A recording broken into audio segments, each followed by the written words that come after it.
నమస్కారం. అనంత భక్తి సనాతన ధర్మ ఛానల్కి స్వాగతం. ఓం శ్రీ గణేశాయ నమః. ఓం శ్రీ సరస్వతియే నమః. ఓం శ్రీ గురుభ్యో నమః.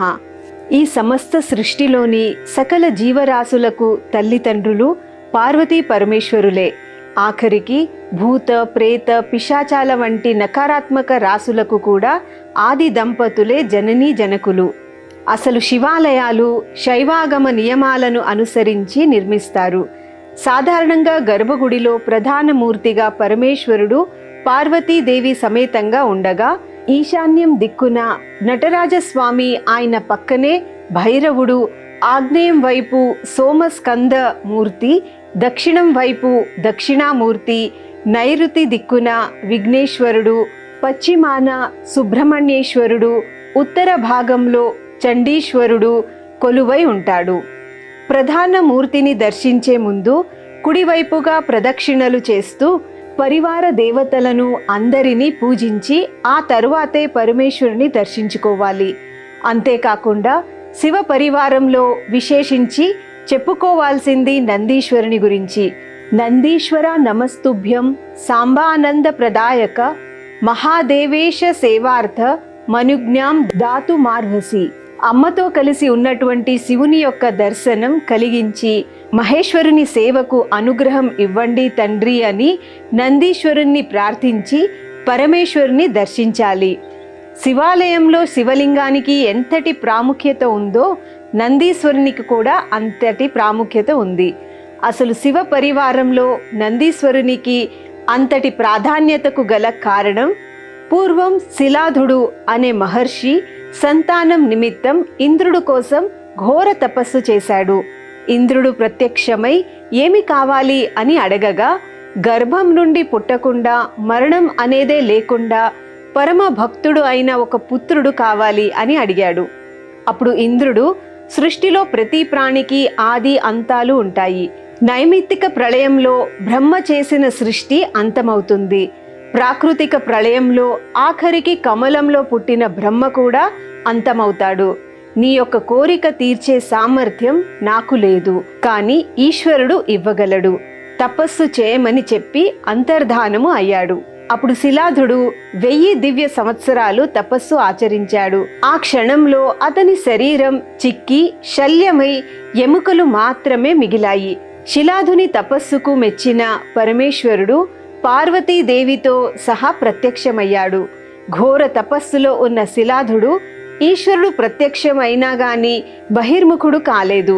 అప్పుడు పరమేశ్వరుడు కాలి బొటన వేలుతో శిలాధుని లలాటంపై తాకగా స్పృహలోకి వచ్చాడు. శిలాధుడు పార్వతీ పరమేశ్వరుణ్ణి స్తుతించగా, ఈశ్వరుడు నీకు ఏమి వరం కావాలని అడగగా, అప్పుడు శిలాధుడు, అయోనిజుడు చిరంజీవి నీతో సమానమైన కొడుకు కావాలని కోరుకున్నాడు. అప్పుడు పరమేశ్వరుడు చిరునవ్వుతో, నాలాంటి వాడు ఇంకొకడు లేడు, నేనే నీ కొడుకుగా జన్మిస్తాను, అతన్ని అందరూ నంది అని పిలుస్తారు అని చెప్పి అంతర్ధానం అయ్యారు. కొంతకాలం గడిచింది. ఒకరోజు శిలాధుడు శివుడి కోసం యజ్ఞకార్యం నిర్వహిస్తుండగా యజ్ఞకుండం నుంచి ప్రకాశిస్తూ చంద్రరేఖ వంటి కిరీటము ధరించి 4 భుజములు కలిగి చూసిన వెంటనే బాలశివుడా అన్నట్లుగా ఉన్న ఒక బాలుడు ఆవిర్భవించాడు. ఆ పిల్లవాన్ని చూసి శిలాధుడు పట్టరాని ఆనందంతో అమిత సంతోషంతో నంది అని పిలిచాడు. ఆ క్షణంలో ఆ బాలుణ్ణి 33 కోట్ల మంది దేవతలు దీవించారు. శిలాధుడు తన సంతోషాన్ని స్తుతి రూపంలో వ్యక్తపరిచి ఆ బాలుణ్ణి తీసుకుని తన కుటీరానికి వెళ్ళగా, ఆ బాలుడు ఒక సామాన్య బాలుడు రూపంలో మారిపోయాడు. అది చూసి శిలాధుడికి బాధ కలిగింది. కానీ దానిని పక్కన పెట్టేసి పుట్టిన శిశువుకు అవసరమైన కర్మలన్నీ ఒక్కొక్కటిగా నిర్వహిస్తూ వచ్చాడు. శిలాధుడికి లోతైన జ్ఞానం ఉండడం వలన నందికి ఋగ్వేదం, యజుర్వేదం, సామవేదములతో పాటు వైద్యానికి సంబంధించిన ఆయుర్వేదం, విలువిద్యకు ధనుర్వేదం, సంగీతానికి గంధర్వ శాస్త్రం, గుర్రాల గురించి తెలుసుకోవడానికి అశ్వలక్షణ అనే విద్యలతో పాటు ఏనుగులు, మనుషులు వీళ్ళ లక్షణాలు తెలుసుకునే వివిధ భాగాల్లో విస్తృతమైన విద్యను అందించాడు. నంది 7 సంవత్సరాల వయస్సు ఉన్నప్పుడు మిత్ర, వరుణ అనే 2 దివ్య ఋషులు ఈ పిల్లవాడు అన్ని గ్రంథాల్లో ప్రావీణ్యం పొందినప్పటికీ ఇతని జీవితకాలం చాలా చిన్నది, అతని ఆయుష్ 1 సంవత్సరంకి మించదు. ఈ వార్త విన్న శిలాధుడు ఏడుస్తూ అమితమైన బాధతో విధిని, సృష్టికర్తను నిందించి నిరాశతో ఏడుస్తూ ఉండిపోయాడు. శిలాధుని దుఃఖం ఆశ్రమవాసుల్లో కలకలం రేపింది. ఆశ్రమవాసుల్లో కొందరు నందికి రక్షలు కడితే మరికొందరు పవిత్ర కర్మలు చేసి మహాదేవుణ్ణి కీర్తించారు. త్రయంబకం మంత్రాన్ని పఠిస్తూ హోమం జరిపించారు. దర్వా అనే గడ్డిని 10,000 సార్లు తేనెలో నానబెట్టి ఇతర పూజా సామగ్రితో శివుడికి సమర్పించారు. ఈ గందరగోళంలో నుండి నంది మరణ భయంతో రుద్రమంత్రం పఠిస్తూ శివుడి రూపాన్ని మనస్సులోనే నిలుపుకొని తీవ్రమైన తపస్సు చేయగా అప్పుడు పార్వతీ పరమేశ్వరులు ఇద్దరు నంది ముందు ప్రత్యక్షమై, మరణం గురించి ఎందుకు నీకంత భయం? మిత్ర, వరుణ అనే 2 నీ దగ్గరకు పంపించింది నేనే. ఇప్పుడు నీకున్నది మానవ రూపం. ఈ రూపానికి గతంలో మీ నాన్న తపస్సు చేసి కోరుకున్న దైవత్వం లేదు. మానవ రూపానికి బాధ, సంతోషం అనే 2 కోణాలు కలిగి మనిషి ఆ రెండిటి మధ్య నలిగిపోతాడు. ఆ జీవితానికి చావు, పుట్టుక అనే నిరంతర ప్రక్రియ జరుగుతూనే ఉంటుంది. అసలు ఆ జనన మరణ చక్రం నుండి బయటపడడమే మనిషికున్న ఏకైక లక్ష్యం. మనిషి ఎప్పుడైతే ఆ లక్ష్యాన్ని సాధిస్తాడో అప్పుడు దివ్య రూపం లభిస్తుంది. ఈ విధంగా భౌతిక రూపానికి సంబంధించిన విషయాలను శివుడు నందికి బోధించాడు. ఆ తర్వాత నందీశ్వరుణ్ణి తన చేతులతో తాకి తన తండ్రి ఆశించిన విధంగా నందీశ్వరునికి అమరత్వం కలిగేలా ఎప్పుడూ తన వెంటే ఉండే గణాల్లో ప్రథముడుగా ఉండే అవకాశాన్ని కల్పించాడు. అప్పుడు నందీశ్వరుడు ఒక వృషభముల దివ్య రూపాన్ని పొందాడు. దానికి గుర్తింపుగా ఒక కమల పువ్వుల దండని నంది మెడలో వేశాడు శివుడు. అప్పుడు పరమేశ్వరుడు నందీశ్వరుణ్ణి ఇంకా నీకు ఏం వరం కావాలో కోరుకో అని అడిగాడు. దానికి నంది తాను ఉన్న ప్రదేశంలో ఒక నది ఉద్భవించాలని కోరుకున్నాడు. అప్పుడు శివుడు తన జటాజూటము నుంచి నీటిని తీసుకొని నంది మీద చల్లాడు. అది తామర పువ్వులు, కలవ పువ్వులతో అలంకరించబడిన అద్భుతమైన నదిగా మారింది. ఆ నదికి జటోదిక అని పేరు పెట్టి దీనిలో ఎవరు స్నానం చేసినా సర్వ పాపాలను పోగొడుతుంది అని ప్రకటించాడు. తర్వాత అమ్మ పార్వతీదేవి నందీశ్వరుణ్ణి కుమారునిగా స్వీకరించి ఆశీర్వదించగా ఆమె చేతి నుంచి 3 పాలదారలు కారి 3 శాఖలు కలిగిన నదిలా ఏర్పడింది. ఈ నదికి పరమేశ్వరుడు త్రిస్ త్రోస్ తస్ అనే పేరు పెట్టాడు. పార్వతీ పరమేశ్వరులు చేసిన ఈ పనులకు నందీశ్వరుని దివ్యస్థితి పటిష్టమైనది.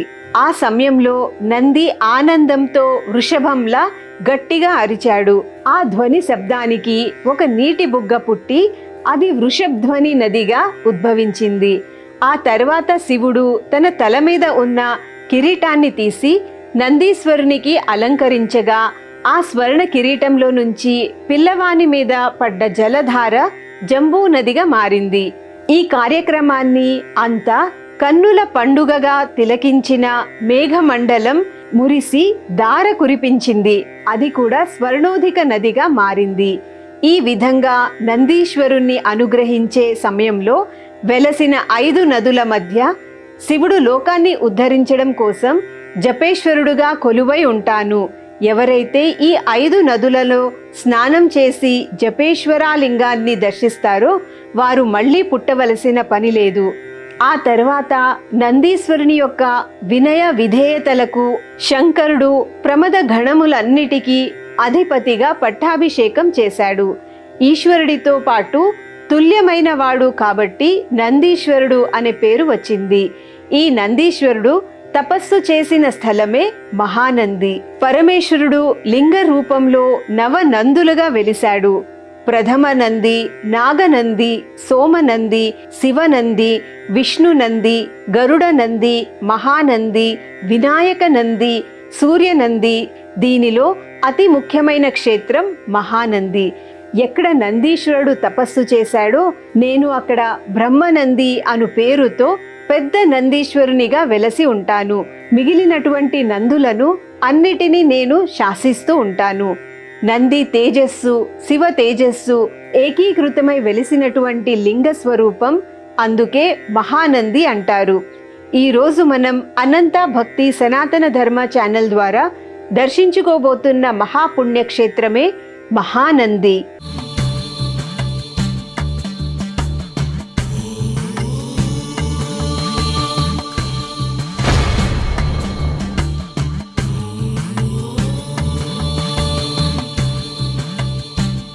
మనకి దక్షిణ భారతదేశంలో అత్యంత ప్రాచీనమైనటువంటి శైవ క్షేత్రంగా విరాజిల్లుతున్నటువంటి క్షేత్రమే మహానంది క్షేత్రం.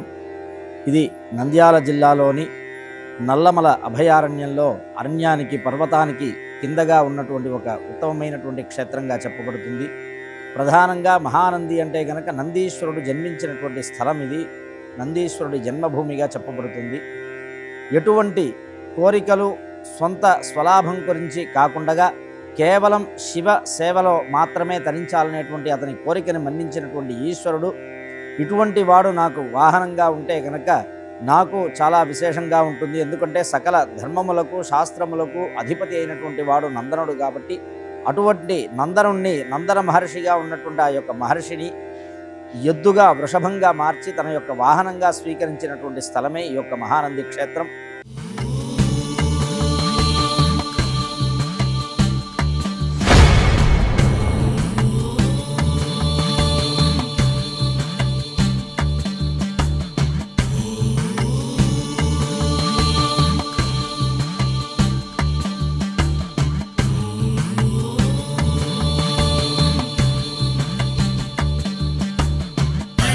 शंकर जय जय शंकर हर हर शंकर हर हर शंकर जय जय शंकर हर हर शंकर हर हर शंकर जय जय शंकर हर हर शंकर हर हर शंकर जय जय शंकर हर हर शंकर हर हर शंकर जय जय शंकर हर हर शंकर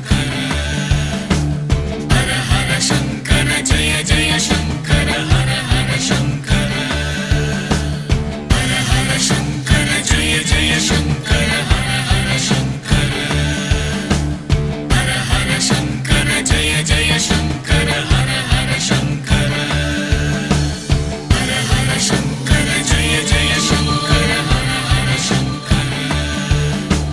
हर हर शंकर जय जय शंकर हर हर शंकर हर हर शंकर जय जय शंकर हर हर शंकर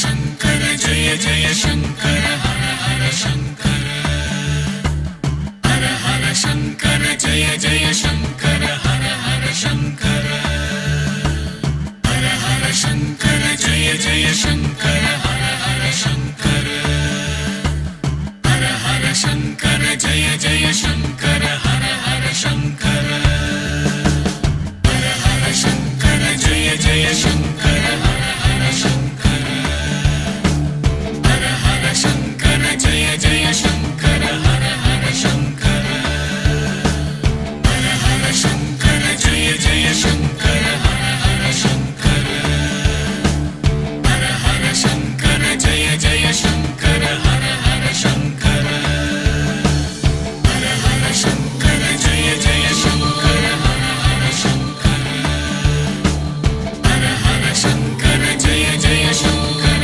हर हर शंकर స్వామి కింద నుంచి వచ్చేటువంటి జలం అనేటువంటిది ఎంతో ప్రశస్తి కలిగినటువంటిది. ఈ యొక్క క్షేత్రంలో 3 రకములైనటువంటి ఈ యొక్క తీర్థాలు అనేటువంటిది మనకి ఉంది. బ్రహ్మతీర్థము, విష్ణు తీర్థము, నంది తీర్థం అనేటువంటి 3 తీర్థాలు ఉంటాయి. ఈ 3 తీర్థాలు కూడా సమానంగా ఒకటి పక్కన ఒకటి సమానంగా ఉండడం అనేటువంటిది ఈ క్షేత్రంలో విశేషం. ఈ 3 తీర్థాలలో కూడా నీరు చాలా వేగంగా నిరంతరంగా పశ్చిమ వాహినిగా ప్రవహిస్తూ ఉంటుంది. కానీ ఆ యొక్క నీరు అనేటువంటిది ఆ యొక్క పుట్టాకారంలో ఉన్నటువంటి శివలింగాన్ని స్పర్శ చేస్తూ స్వామి కింద నుంచి ఈ యొక్క నీరు రావడం అనేటువంటిది మనం ప్రత్యక్షంగా చూడొచ్చు. ఈ క్షేత్రంలో గర్భాలయంలో శివుణ్ణి స్వయంగా దర్శనం చేసుకునేటువంటి అలవాటు ఉంది కాబట్టి గర్భాలయం దర్శనం చేసుకునేటువంటి వారు స్వయంగా ఆ లింగం మధ్యలో పుట్టాకారంలో భిన్నంగా ఉండేటువంటి లింగం కాబట్టి ఆ లింగం మధ్యలో చేయిపెట్టి చూస్తే మనకి చక్కగా నీటి ధార అనేటువంటిది మనకి తగులుతుంది. ఆ నీటిని మనం చక్కగా శిరస్సులో చల్లుకోవచ్చు. అందరూ కూడా పుణ్యం సంపాదించాలి, తీర్థ స్నానం చేయాలి, తీర్థయాత్రలు చేయాలంటే కాశీకి వెళుతూ ఉంటారు, గంగలో స్నానం చేస్తూ ఉంటారు అందరూ కూడా. అలా గంగలో స్నానం చేసి అనేక మంది మహర్షులు కానీ దేవతలు కానీ మానవులు కానీ స్నానం చేసి పునీతులై తమ యొక్క పాపాన్నంతా కూడా పరిహారం చేసుకొని వస్తూ ఉంటారు. ఈ రకంగా చేస్తున్నటువంటి సందర్భంలో గంగాదేవి ఈశ్వరుడి దగ్గరికి వెళ్ళి, స్వామి అనేక మంది ఇట్లా వచ్చిన నదిలో స్నానం చేస్తున్నారు, వారి యొక్క పాపాలనంతా కూడా నాకు అర్పణ చేసేసి వాళ్ళు స్నానం చేసి వెళ్ళిపోతున్నారు, మరి ఈ స్వీకరించినటువంటి ఈ యొక్క పాపాలన్నీ పోవాలంటే నేను ఏం చేయాలి, నాకు ఏ రకమైనటువంటి పుణ్యం లభ్యమవుతుంది ఈ స్వీకరించినటువంటి పాపాలని పోగొట్టుకొనుటకు అని చెప్పి ఈశ్వరుణ్ణి కోరగా, అప్పుడు ఈశ్వరుడు స్వయంగా ఫలానా భూమండలంలో నంది మండలం అనేటువంటి ప్రాంతంలో నందీశ్వరుడు జన్మించినటువంటి స్థలంలో ఆ యొక్క నందిని స్పర్శ చేస్తూ వచ్చేటువంటి నంది తీర్థం అనేటువంటి ఒక తీర్థం ఉన్నది.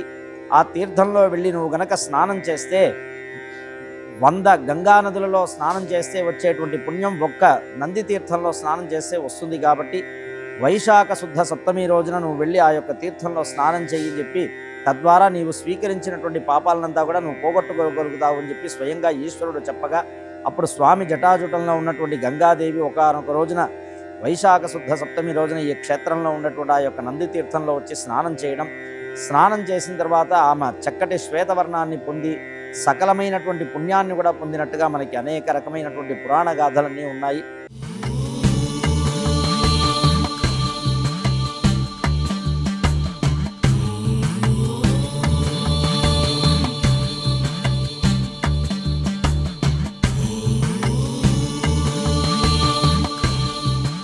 పూర్వం నందుడు అనే రాజు పాలనలో గోపవరం గ్రామంలో ఓ గొల్లవానికి పెద్ద ఆవుల మంద ఉండేది. అందులోని కపిల అనే విశిష్టమైన ఆవు ఈ నల్లమల్ల అడవిలో పచ్చిగడ్డి మేస్తూ ఇక్కడ పుట్టలో ఉన్న శివుడిని గుర్తించి రోజూ పాలు ఇస్తూ ఆయన ఆకలి తీర్చేది. గోమాత రోజు అడవిలోని ఒక పుట్టలో పాలు విడుస్తోందన్న విషయం నంద మహారాజుకు గూఢచారుల ద్వారా తెలిసి ఆయన ఆ వింతను కళ్ళారా చూడాలని అక్కడికి వస్తాడు. కపిల గోవు పొదల్లోకి వెళ్లి పుట్ట వద్ద నిలిచి పాలధారును స్రవిస్తుండగా చూసి రాజు మరింత స్పష్టంగా చూసేందుకు ముందుకు కదలగా ఆ అలికిడికి బెదిరిన ఆవు కుడి పాదంతో పుట్టను తొక్కేస్తుంది. ఆపై పుట్టలోని బాలరూప శివుడు గోమాత కూడా మాయమైపోగా రాజు ఎందుకలా అయ్యిందో అర్థం కాక అయోమయంగా తిరిగి నగరానికి చేరుతాడు.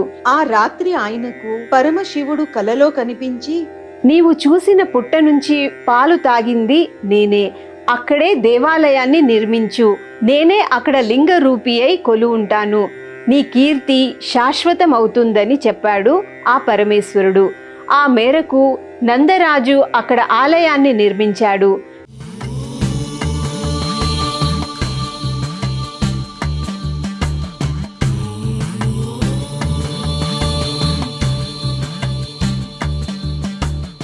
అట్లాగే ఈ క్షేత్రంలో మనకి స్వామి దర్శనం అనంతరం కామేశ్వరి అనేటువంటి నామధేయంతో అమ్మవారు వెలియడం అనేటువంటిది విశేషం. అమ్మవారు మనం దాదాపుగా సహస్రనామం చెప్పుకుంటాము. సహస్రనామాల్లో కొన్ని వేల రూపాలలో అమ్మవారిని మనం దర్శిస్తూ ఉంటాం, సేవిస్తూ ఉంటాం. ఇన్ని వేల రూపాలు కలిగినటువంటి అమ్మవారు కామేశ్వరి అనేటువంటి నామధేయంతో ఇక్కడ వెలియడం. ఈ కామేశ్వరి అమ్మవారు అనేటువంటిది మనకి ఎక్కడ లభ్యం కాదు దేశంలో. ఒక్క శ్రీశైలంలో మనకి ఇష్టకామేశ్వరి అనేటువంటి రూపంగా అమ్మవారు ఎక్కడో అడవి మధ్యలో ఉంటుంది. దాని తదుపరి మహానంది క్షేత్రంలో మాత్రమే ఉంటుంది. ఆ యొక్క కామేశ్వరి అంటే గనక మనం ఏదైతే కామ్యంతో కోరికతో అమ్మవారిని సేవిస్తామో ఆ యొక్క కోరికను వెంటనే తీర్చేటువంటి శక్తి కలిగినటువంటి అమ్మవారు కాబట్టి ఆ అమ్మవారికి కామేశ్వరి అనేటువంటి నామధేయం వచ్చింది. అట్లాగే అమ్మవారి దర్శనం ఇక్కడ చాలా విశేషము. అట్లాగే శంకరాచార్యులు ప్రతిష్ఠ చేసినటువంటి రాతి శ్రీచక్రం కూడా గర్భాలయంలో అమ్మవారు ముందు ఉండడం అనేటువంటిది ఇక్కడ చాలా విశేషం. అట్లాగే ఇక్కడ రామాలయం కూడా ఉంది. ఎందుకంటే ఇక్కడ నీటి వసతి ఉన్నది కాబట్టి ఈ చుట్టుపక్కల ఉండేటువంటి ప్రాంతం వారందరూ కూడా వివాహం చేసుకోవడానికి చాలా ముఖ్యంగా మహానంది క్షేత్రానికి వస్తూ ఉంటారు. ఎందుకంటే మహానందిలో వివాహం చేసుకుంటే చాలా మంచిది అని చెప్పి ఈ ప్రాంతం వాసులకి నమ్మకం కాబట్టి ఈ చుట్టుపక్కల 4-5 జిల్లాల్లో నుంచి వివాహానికి ఎక్కువగా వస్తూ ఉంటారు కాబట్టి ఇక్కడ రామాలయం అనేటువంటి ప్రతిష్ట కూడా చేయడం జరిగింది. పాలరాతి విగ్రహంతో ఆ యొక్క రాములు వారు ఉండేటువంటి సన్నిధిలో కళ్యాణం చేసుకుంటే కనుక చక్కటి వారి యొక్క వంశమంతా కూడా వృద్ధి చెందుతుందని చెప్పేసి కళ్యాణం కొరకై ఇక్కడ సీతారామచంద్ర స్వామి వారి ఉండడం, అక్కడ కూడా చక్కటి శిల్ప మండపాలన్నీ కూడా ఉండడం ఈ యొక్క క్షేత్రంలో విశేషంగా చెప్పబడుతుంది.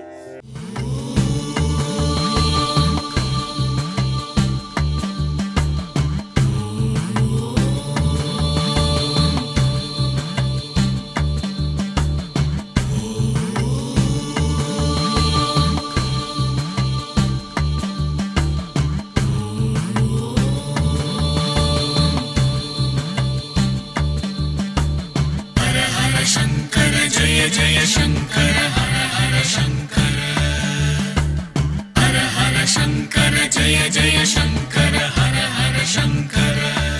అట్లాగే ఈ క్షేత్రంలో మనకి తూర్పు భాగంలో ఒక పెద్దటి వృక్షం నాగలింగ వృక్షం అనేటువంటిది ఉండడం విశేషం. సంతానం లేని వారందరూ కూడా ఒక ఉయ్యల్లో ఒక ఎర్రటి గుడ్డలో ఒక రాయిని వేసి ఉయ్యాలలాగా ఆ యొక్క చెట్టుకి కట్టి ప్రదక్షిణం చేసుకుంటే కనుక సంవత్సరం లోపు వారికి సంతానం కలిగినటువంటి వృత్తాంతం కూడా ఇక్కడ మనకి చాలా ప్రసిద్ధిగా కనిపిస్తూ ఉంటుంది. ఆ రకంగా ఆ వృక్షంలో దర్శనం చేయడం, ప్రదక్షిణం చేయడం ద్వారా అక్కడ సంతానం లేని వారు నాగప్రతిష్టలు కూడా అక్కడ చేస్తూ ఉంటారు. ఆ నాగప్రతిష్ఠ చేసినటువంటి వారికి, ఉయ్యాల కట్టిన వారికి ఇట్లా అనేక మందికి సంతానాన్ని కూడా ప్రసాదించేటువంటి క్షేత్రంగా దీన్ని చెప్పబడుతుంది. అట్లాగే ఈ క్షేత్రంలో రాహుకేతు పూజ అనేటువంటిది కూడా చేస్తూ ఉంటారు. ప్రధానంగా రాహుకేతువులు అనేటువంటిది ఈశ్వరుడు యొక్క శాపం చేత వారు ఆ యొక్క గ్రహాలుగా మారుతారు కాబట్టి ఈశ్వర సన్నిధానంలో వారికి పూజ చేయడం విశేషం. అందున ఇక్కడ వల్మీక క్షేత్రంగా ఉంటుంది. కేవలం పుట్టలోనే ఈశ్వరుడు వెలియడం అనేటువంటిది ఇక్కడ విశేషం కాబట్టి ఇక్కడ రాహుకేతు పూజ అనేటువంటిది కూడా చాలా విశేషంగా జరుగుతుంది. కాబట్టి ఈ యొక్క క్షేత్రంలో మనం వచ్చినామంటే కనుక అనేక రకములైనటువంటి ఆధ్యాత్మికమైనటువంటి వాతావరణంతో పాటుగా ప్రకృతి సౌందర్యం కూడా ఈ యొక్క క్షేత్రంలో ప్రధానంగా ముఖ్యాంశంగా ఉంటుంది. గుడిని ఆనుకొనే చక్కటి చుట్టూ తూర్పు భాగం అంతా కూడా పర్వతాలు మనకి దర్శనం ఇవ్వడం విశేషం. అట్లాగే మనకి ఈ యొక్క క్షేత్రంలో ఉన్నటువంటి ఈశ్వరుణ్ణి సద్యోజాత మూర్తిగా చెప్పడం జరుగుతుంది. అంటే పడమర ముఖంగా ఉండేటువంటి క్షేత్రాలు చాలా అరుదుగా ఉంటాయి ఈ శైవ క్షేత్రాలు. ఈ క్షేత్రంలో స్వామి పశ్చిమాభిముఖంగా ఉంటారు కాబట్టి దీన్ని సద్యోజాత క్షేత్రంగా మనం చెప్పబడుతుంది. ఇక్కడ ఉండేటువంటి నీరు కేవలం స్నానానికే కాకుండా ఈ చుట్టుపక్కల ప్రాంతంలో మనకి చక్కటి పాడి పంటలంతా కూడా చాలా బాగా పండుతుంది. ప్రత్యేకంగా ఇక్కడ అరటి పండుకు ఈ యొక్క ప్రాంతం చాలా విశేషం కాబట్టి ఈ కోనేటి నీరు అనేటువంటిది సుమారు 3000 ఎకరాలకి సాగుబడికి కూడా నిరంతరం ఈ యొక్క నీరు అనేటువంటిది వ్యవసాయానికి కూడా ఉపయోగపడడం అనేటువంటిది చాలా విశేషం. కాబట్టి ఈ దక్షిణ భారత యాత్రలో వచ్చినటువంటి ప్రతి ఒక్కరూ కూడా ఈ యొక్క క్షేత్రాన్ని దర్శించడం అనేటువంటిది చాలా విశేషం. ఇక్కడ ప్రధానంగా మహాశివరాత్రికి బ్రహ్మోత్సవాలు జరుగుతాయి. అట్లాగే నవరాత్రి ఉత్సవాలు, అమ్మవారికి 9 రోజుల పాటు నవరాత్రి ఉత్సవాలు జరుగుతాయి. అట్లాగే కార్తీక మాసాల్లో సోమవారాలు, మాస శివరాత్రి రోజుల్లో బిల్వార్చనలు కానీ, కుంకుమార్చనలు, ఇట్లా విశేషమైనటువంటి అభిషేకాదులు ఇవన్నీ కూడా జరుగుతూ ఉంటాయి. శ్రావణ మాసంలో అమ్మవారికి ప్రీతిగా విశేషమైనటువంటి కుంకుమార్చనలు, అలంకారాలు అవన్నీ కూడా ఇక్కడ ప్రత్యేకంగా నిర్వహించడం అనేటువంటి విశేషం. కాబట్టి అనేక విశిష్టతలతో కూడుకున్నటువంటి ఈ యొక్క మహానంది క్షేత్ర దర్శనం అనేటువంటిది మన సకల విధమైనటువంటి జన్మరాహిత్యాన్ని కలగజేస్తుందని చెప్పి తెలియజేస్తుంది. ఓం నమః శివాయ. సర్వే జనా సుఖినో భవంతు. ఇక్కడ ప్రతిరోజు అన్నదానం జరుగుతుంది.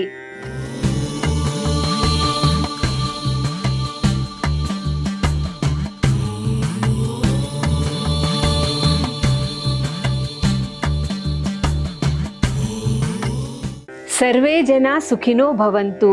గోవులను సేవించండి, గోవులను రక్షించండి. ప్రకృతిని కాపాడడం మన ధర్మం.